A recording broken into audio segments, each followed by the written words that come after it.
Fala, meu povo! Hoje eu quero falar com vocês sobre uma doutrina fundamental da nossa fé cristã, que é a salvação em Cristo Jesus. Para isso, vou te apresentar a perspectiva bíblica da salvação e dos elementos que a envolvem.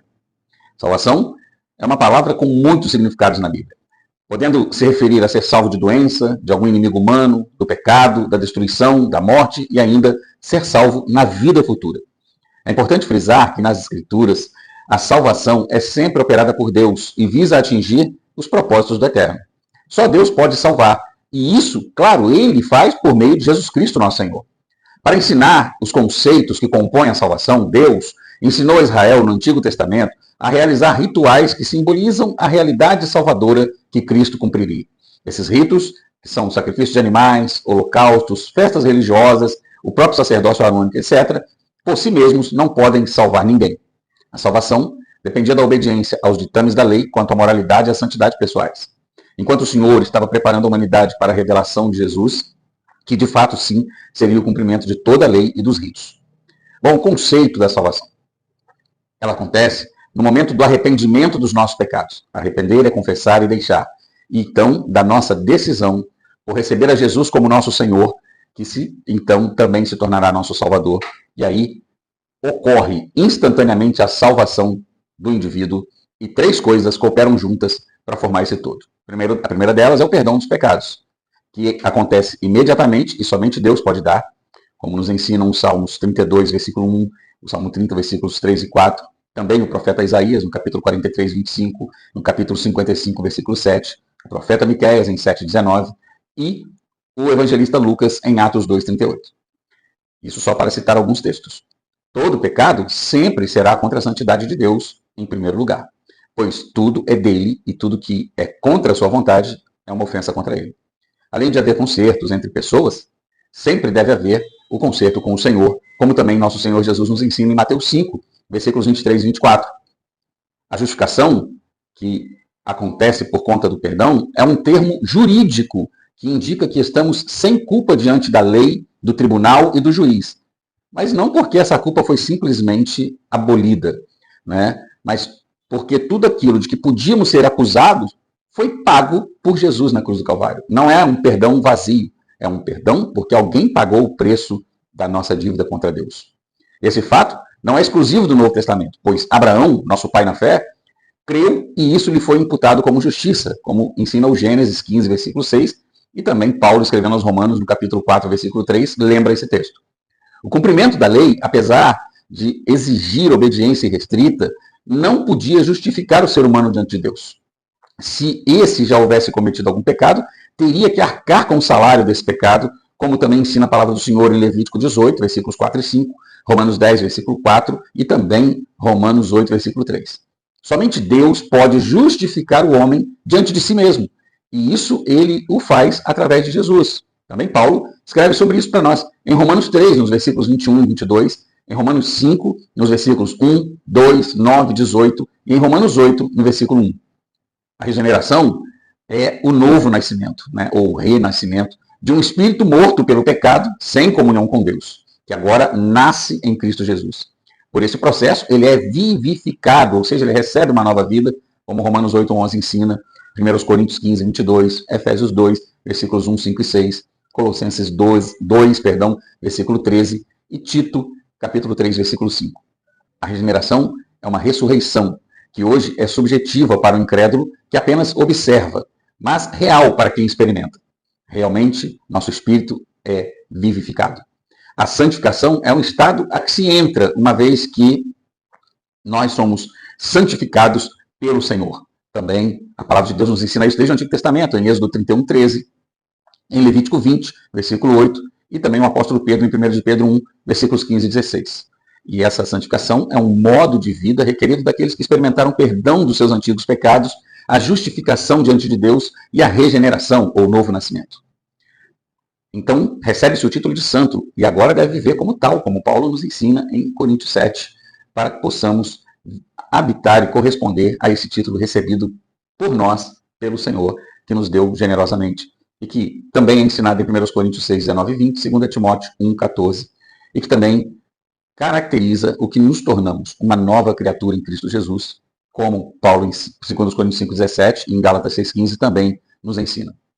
Ninguém jamais conseguiu ou conseguirá se santificar a ponto de agradar a Deus. Esta é uma obra que o Espírito Santo faz em nós, nos transformando e nos moldando à semelhança de Jesus. Ninguém passou ou passará no teste da lei. Todos temos que nos submeter à fé naquele que perdoa, justifica, santifica e regenera para vivermos como salvos. Não há como o homem se autossalvar. Bom, com a entrada do pecado no mundo, o ser humano passa a ser vendido sob os domínios deste pecado. Segundo os Reis 17:17, profeta Isaías, capítulo 50, versículo 1, capítulo 52, versículo 3, também o apóstolo Paulo em Romanos 6:20 e 7:14, frisam essa verdade bíblica. E esse tema é tão relevante porque mostra-nos o quão carentes da graça e da ação de Deus nós somos. Nesse estado, o ser humano fica sem condições de decidir sobre o seu destino e se entrega a um estado de perdição que se desemboca na morte eterna, apesar de todos terem medo dela. Como também o autor aos Hebreus, no capítulo 2, versículo 15, ensina. Para que fosse reabilitado, o ser humano deveria ser comprado de volta. Um meio justo que o próprio Deus estabeleceu foi de fazer expiação pelo perdido, ou seja, um preço deveria ser pago para que a reentrada na condição de salvo tivesse amparo legal diante de Deus. Essa justificação não foi realizada pela força, apesar de ter o poder divino presente. Houve um modo inquestionável onde a força do pecado, que nos conduz à morte, foi anulada pela satisfação do que estipulava, que era o preço da morte. Paulo também registra isso em 1 Coríntios 15, versículos 55 a 57. O aguilhão da morte foi tirado, porque Jesus pagou esse preço. Essa redenção deveria ser total, corpo, alma e espírito. A vida eterna inclui o ser humano todo, tanto que a entrada nessa vida demanda a ressurreição e um estado de ser superior ao atual em que vivemos na Terra, como Paulo também em 1 Coríntios 15, versículos 42 a 44 ensina. Vale lembrar que o pecado produz desarranjos no corpo humano que causam muitos sofrimentos e até impossibilitam a habitação da vida nele. A redenção tem por trabalho seu reverter esse direito adquirido sobre a criação divina que o diabo obteve ao vencer o casal do Éden. Por isso, quando Jesus Cristo veio, ele adentrou o Santo dos Santos, a presença divina por nós, com o seu próprio sangue, não com o de animais. Ele foi, como sacerdote e sacrifício, uma oferta realmente vicária, ou seja, de substituição, conforme Hebreus 9, versículos 11 e 12. Nesse momento, ele estava mostrando também no mundo físico que não apenas cobria os pecados ou apenas os tirava da vista de Deus, como que aguardando uma provisão melhor, mas ele os perdoava, apagava de uma vez por todas. Essa ação de Jesus também pode ser conhecida como expiação, que visava a reconciliação. Algo que não poderia acontecer de outra forma, já que havia uma ofensa e nada que pudéssemos ou pensássemos oferecer alcançaria o preço do perdão e a consequente reconciliação com Deus. Salmo 49, versículos 7 a 9, nos ensinam também que o nosso esforço seria incapaz de nos levar ao perdão de Deus. Um erro a ser reparado no pensamento cristão é de que o perdão e a reconciliação visando apenas a vida vindoura é equivocado. Os que assim pensam vivem a vida no presente, aquém do que é proposto no contrato, na aliança, e podem desanimar dessa carreira proposta. Jesus ensinou os seus discípulos a orar a Deus como seu Abba, papai em aramaico, como ele mesmo fazia em suas orações. Lá em Marcos 14:36 podemos conferir isso. O apóstolo Paulo ensina a seus leitores que a adoção em Cristo ia além de uma esperança somente para a eternidade. Isso já seria muito bom, mas abrangendo também uma vida abundante agora. Romanos 8:15, Gálatas 4:6 são textos que deixam isso muito claro também para nós. Essa forma de adoção, como se o filho adotado passasse a ser do mesmo sangue do agora seu pai, era comum entre os gregos e os romanos. Se eles, sendo maus, foram capazes de agir assim, quanto mais, imagine você, o Pai Celestial.